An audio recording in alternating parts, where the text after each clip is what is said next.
किस तरह की ब्लीडिंग को अगर आप देखिएगा तो वो आपको प्रेगनेंसी के लक्षण दिखेंगे और किस तरह की ब्लीडिंग आपकी नॉर्मल ब्लीडिंग होती है। आज इसी के टॉपिक के ऊपर चर्चा करने वाली हूँ। वीडियो काफ़ी इन्फॉर्मेटिव है, प्लीज शुरू से लेकर लास्ट तक जरूर देखिएगा। नमस्कार दोस्तों, मेरा नाम हर्षिता वर्मा है और आपका मेरे चैनल ट्विंस माय वर्ल्ड पे बहुत बहुत स्वागत है। प्रेगनेंसी में महिलाओं की ब्लीडिंग का सही टाइम पे आना जरूरी है। कुछ महिलाएं ऐसी होती हैं जिनको ब्लीडिंग या तो 1 से 2 दिन की होती है, कुछ महिलाओं के 3 से 5 दिन तक ब्लीडिंग होती है, कुछ महिलाओं को 7 से 8 दिन भी ब्लीडिंग चलती है और कुछ महिलाएं तो ऐसी होती हैं जिनको 28 दिन पे ब्लीडिंग आती है, लेकिन अगले बार 35 दिन पे, अगले बार 40 दिन पे, कई बार 32 दिन पे ऐसे ऐसे करके पीरियड्स आते हैं। और कुछ महिलाएं ऐसी होती हैं जिनको एक महीने बिल्कुल मिस हो जाता है और उसके नेक्स्ट साइकिल में पीरियड आते हैं। कुछ महिलाएं ऐसी होती हैं जिनको 2-2 महीने पे पीरियड आते हैं। कुछ महिलाएं ऐसी होती हैं जिनको बिना दवाइयों के पीरियड्स आते ही नहीं हैं। तो किस तरह की ब्लीडिंग को आप देखिएगा तो आपको लगेगा कि नहीं, सही में प्रेगनेंसी रुक गई है, और किस तरह की ब्लीडिंग देखिएगा तो आपको लगेगा कि ये नॉर्मल ब्लीडिंग आपकी आई है। तो सबसे पहले आप अपने दिनचर्या को शुरुआत में ही, स्टार्ट से ही आपको अच्छा रखना है। यानी कि आपके सोने के समय से लेके आपके जगने के समय तक आपके जो भी आप वाटर का इंटेक ले रही हैं, जो भी आप डाइट इंटेक ले रही हैं, साथ ही साथ फिजिकल एक्टिविटीज आपकी कैसी है, ये सब कुछ आपके हार्मोन को ठीक करने का काम करती हैं। जिन महिलाओं के हार्मोन गड़बड़ होंगे 100% उनकी मेंस्ट्रुएशन गड़बड़ होगी और आगे चल के उन्हीं महिलाओं को पीसीओडी जैसी समस्या हो जाती है, पीसीओएस हो जाता है। तो आपको कोशिश ये करना है कि आप अपनी दिनचर्या की शुरुआत बिल्कुल अच्छी तरह से करें। रात्रिचर्या का भी ध्यान रखें कि रात में, दिन में, ऋतु के हिसाब से आपको जो भी चीजें रिकमेंड की जाती हैं, जो भी आपकी बॉडी के लिए जरूरी है, वो ही आपको डाइट में लेनी है। एक्स्ट्रा शुगर, एक्स्ट्रा बहुत ज्यादा जंक फूड, इन सब का इस्तेमाल करना बिल्कुल बंद कर दें। जो भी प्रोसेस्ड फूड होते हैं सब कुछ आपको बंद कर देना है, क्योंकि ये आपके लिए हाईली परेशानी वाली सबब हो सकती है, क्योंकि इसी वजह से आपके मेंस्ट्रुएशन साइकिल डिस्टर्ब होते हैं। एग्जाम्पल के तौर पे मैं बात करना चाहूंगी कि जिन महिलाओं को 1 से 2 दिन पीरियड आते हैं तो आप उसको नॉर्मल ना कंसिडर करें, लेकिन हाँ, कुछ टाइम के बाद अगर महिला की उम्र 35 साल 36 साल से थोड़ी ज्यादा है तो 2 दिन की पीरियड साइकिल को भी नॉर्मल मानेंगे अगर ये नियमित आती है तो। लेकिन रेकमेंड किया जाता है, ऐसे बायोलॉजिकली देखा जाता है तो 3 से 5 दिन की ब्लीडिंग आना बिल्कुल नॉर्मल है। जहां पर 80 ml तक की भी ब्लीडिंग आती है तो उसको आप सही मान सकती हैं। लेकिन कुछ महिलाएं जिनको बिल्कुल कम पैड लगाने की आवश्यकता होती है, बिल्कुल 1 दिन पीरियड आते हैं, 40 ml 50 ml तक अगर ब्लीडिंग आ रही है तो वो बिल्कुल भी करेक्ट नहीं है। और कुछ महिलाएं ऐसी होती हैं जिनको 6 दिन 7 दिन 8 दिन तक पीरियड आते हैं, वो भी बिल्कुल भी सही नहीं है, क्योंकि इससे उनकी ब्लड का लॉस बहुत ज्यादा होगा। ब्लड लॉस होने की वजह से वो नेचुरल तरीके से उनकी बॉडी में इतना एचबी नहीं होता है, जिसकी वजह से भी वो एनीमिया के शिकार होती हैं। एनीमिया अगर बॉडी में होगी तो भी आपको प्रेगनेंसी कंसीव करने में काफी ज्यादा दिक्कतें होती हैं।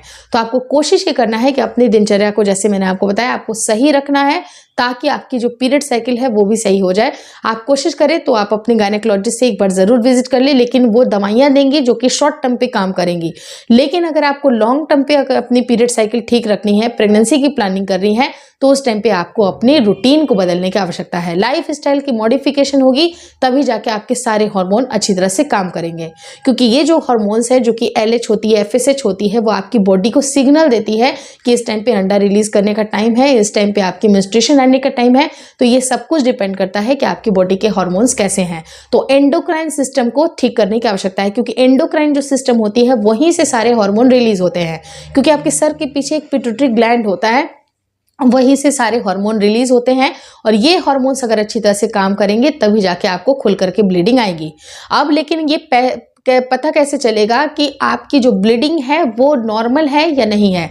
तो देखिए, अगर आपकी ब्लीडिंग का कलर बिल्कुल रेड है, मरून है, तो उसको आप कंसीडर करेंगे कि ये नॉर्मल है। लेकिन अगर ये रुका हुआ पीरियड है, बहुत दिन तक अगर आपकी यूट्रस में कलेक्ट हो रहा है और ये बिल्कुल आपका ब्लैक कलर का हो गया है, बिल्कुल डार्क, एकदम जंग जैसा, इस तरह की अगर ब्लीडिंग है, ब्राउन तरह का है, तो इसका मतलब कि आपकी यूट्रस में लंबे समय तक ब्लड कलेक्ट हो रहा है और ये ऑक्सीडाइज हो गया है, जिसकी वजह से इस तरह का कलर आ रहा है।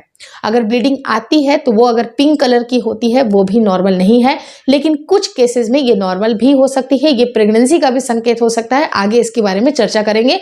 लेकिन आप बस ये समझ लीजिए कि अगर आपकी नॉर्मल पीरियड साइकिल होगी तो वो रेड कलर का ब्लड होगा, या तो फिर मरून कलर का थोड़ा सा डार्कर साइड में होगा और खुल करके आपको पीरियड आएंगे, जिसके अंदर आपको क्लॉटिंग भी होगी, क्योंकि आपके 1 दिन 2 दिन के बाद आपके जो यूट्रस होता है अपनी जो लाइनिंग होता है उसको शेड करना शुरू कर देती है, और उसके वजह से जो क्लॉटिंग निकल रही है वो क्लॉटिंग का भी निकलना जरूरी होता है। और कुछ महिलाओं को क्लॉटिंग ही नहीं निकलती है, वो भी बिल्कुल सही नहीं है, क्योंकि क्लॉटिंग का भी निकलना जरूरी है, तभी जाके आपकी यूट्रस क्लीन होती है और आपकी बॉडी प्रेगनेंसी के लिए नेक्स्ट साइकिल के लिए तैयार होती है। अब रही बात कि ये सारी चीजें तो अपनी जगह पे हैं, लेकिन आपको किस तरह के ब्लड आएंगे, क्योंकि कई बार जो ब्लीडिंग होती है उसमें भी कई बार फाउल स्मेल आता है। कई बार नॉर्मल जो ब्लीडिंग का जो स्मेल होता है वो समझ में आती है, लेकिन अगर बहुत ही ज्यादा फाउल स्मेल है तो आप ये समझ लीजिए कि महिलाओं को कहीं ना कहीं यूटीआई की समस्या हो रही है। बहुत ज्यादा एक्सेसिव अगर पेट में दर्द है, बहुत ज्यादा उनको प्राइवेट पार्ट में जलन होती है, खुजली होती है, उनको रैशेज जैसा भी फील होता है, दाने भी निकल आए हैं, तो ये सब कुछ आपकी यूटीआई यानी कि यूरिन ट्रैक्ट इन्फेक्शन की शिकायत होती है। ऐसे केस में भी प्रेगनेंसी को कंसीव कर पाना बहुत मुश्किल होता है, क्योंकि जो मेल के सेल होते हैं उनको वो रास्ता ही नहीं मिलता है। उनको जब वो वहां पर पहुंचेंगे और इन्फेक्शन अगर ऑलरेडी महिला के शरीर में होगा तो वो सारे के सारे सेल्स हैं वो डेड आउट होना शुरू होंगे, वो अंदरूनी अंगों में पहुंच करके एग को फर्टिलाइज नहीं कर पाएंगे, क्योंकि जो औरत की हेल्थ है वो ही सही नहीं है। तो आपको अपनी पर्सनल हाइजीन से लेके अपनी वजाइनल हेल्थ, अपनी सब कुछ आपको सही रखना है, तभी जाके आपकी प्रेगनेंसी टिकेगी। अब रही बात कि किस तरह के ब्लड, जैसे मैंने आपको बताया कि पिंक जो ब्लड होता है वो भी कई बार सही होता है। तो वो सही कैसे होता है, क्योंकि देखिए इसके 2 पहलू होते हैं, ये कई बार सही नहीं होता है और कई बार सही होता है। तो देखिए सबसे पहले मैं बात करूंगी कि ये सही कब नहीं होता है। तो देखिए होता क्या है कि जब महिलाओं का पीरियड, जैसे डेट आने वाला है फॉर एन एग्जाम्पल 1 तारीख, तो आपको 28वें या 30वें दिन पे, 31वें तारीख पे आपको पिंक डिस्चार्ज होगा, या फिर 1 तारीख को आपको पिंक डिस्चार्ज होगा। वो 2 दिन 3 दिन तक ये पिंक डिस्चार्ज या फिर थोड़ा सा वाटरी डिस्चार्ज होता रहेगा। ये एबनॉर्मल डिस्चार्ज है, ये आपकी पीरियड नहीं है। अब होता क्या है कि जैसे 2 दिन 3 दिन तक आपको अगर वाटरी डिस्चार्ज हो रही है, आपको पिंक पिंक जैसा लग रहा है, अब होता क्या है कि महिलाओं को अगर पिंक डिस्चार्ज हो रहे हैं, साथ ही साथ वाटर डिस्चार्ज भी हो रहा है 2 से 3 दिन तक, और उसके बाद खुल करके उनको ब्लीडिंग आ रही है, तो ये नॉर्मल नहीं है, क्योंकि आपकी ब्लीडिंग स्टार्टिंग से ही आनी चाहिए। अगर पिंक डिस्चार्ज उस टाइम पे आ रही है, वाटर भी निकल रहा है आपका, कुछ ना कुछ आपको सफेद पानी भी निकलती है, तो ये भी आपका नॉर्मल नहीं होता है। क्योंकि अगर आपकी पीरियड साइकिल नॉर्मल चलेगी तो सारे हार्मोन का सही होना भी जरूरी है। लेकिन कब आप इसको सही मान सकती हैं, कब पिंक डिस्चार्ज सही होते हैं, तो सबसे पहले आप ये नोटिस करें कि आपकी पीरियड साइकिल कहां से कहां तक चल रही है। आपकी पीरियड साइकिल अगर 28 से 30 दिन की चलती है, आपको पता है कि इस डेट को, जैसे फॉर एन एग्जाम्पल कि 4 तारीख को आपका पीरियड आने वाला है और आपको 2 तारीख को रात में या 3 तारीख को अगर आपका पीरियड आता है, तो ये बिल्कुल करेक्ट टाइम है। इस टाइम पे बायोलॉजिकली आपके पीरियड्स आ जाने चाहिए। लेकिन उस हिसाब से अगर आप इसको कैलकुलेट करें तो पीरियड के 20वें दिन के बाद से अगर 21वें दिन, 22वें दिन, 23वें दिन अगर आपको पिंक डिस्चार्ज हो रहा है, हल्की सी स्पॉटिंग आ गई, मतलब ऐसा नहीं है कि डिस्चार्ज जा रहा है, ऐसा नहीं है। सिर्फ अगर बहुत ही हल्की पैंटी पहनिएगा तो उसमें अगर आपको दाग लगा हुआ से दिखाई देता है, पिंक कलर का डिस्चार्ज होता है, और कुछ महिलाओं को ब्राउन भी डिस्चार्ज होता है। तो ये जब डिस्चार्ज होते हैं या हल्की सी 1 बूंद की स्पॉटिंग आ जाती है, तो जब ये स्पॉटिंग आती है तो उस टाइम पे आपको ये समझना चाहिए कि आपका इम्प्लांटेशन हो गया है।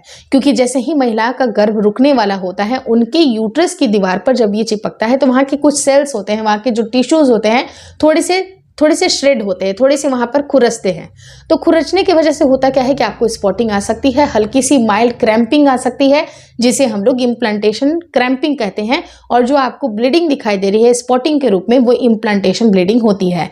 तो जब इस तरह की चीज़ें होती हैं तो आप समझ जाइए कि आपकी प्रेगनेंसी रुकने वाली है। लेकिन अभी तक जितनी सारी मैंने राम कथाएं बताई हैं आपके मेंस्ट्रुएशन को लेके, ये फुल प्रूफ आपका पीरियड है, और वो भी एबनॉर्मल पीरियड है।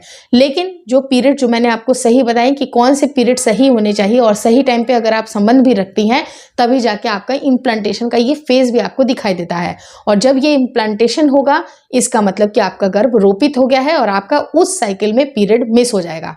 अब ये कैसे पता चलेगा? फॉर एन एग्जाम्पल कि 4 तारीख को आपका पीरियड आने वाला था लेकिन वो आएगा नहीं, 5वें दिन, छठे दिन यानी कि 5वें तारीख, छठी तारीख, 7वें तारीख आपको लगता है अरे 8 तारीख आ गया, अभी तक मेरा पीरियड नहीं आ गया, तो उस टाइम पे आप प्रेगनेंसी टेस्ट किट का इस्तेमाल करेंगी। वहां पर आप देखेंगी कि 2 लाइन आई हुई है और ये फॉर श्योर होगा, क्योंकि अगर आपका इम्प्लांटेशन सक्सेसफुल हो जाएगा तो आपकी प्रेगनेंसी रुकेगी ही रुकेगी, क्योंकि इम्प्लांटेशन का मतलब ही होता है आपकी प्रेगनेंसी का पहला चरण।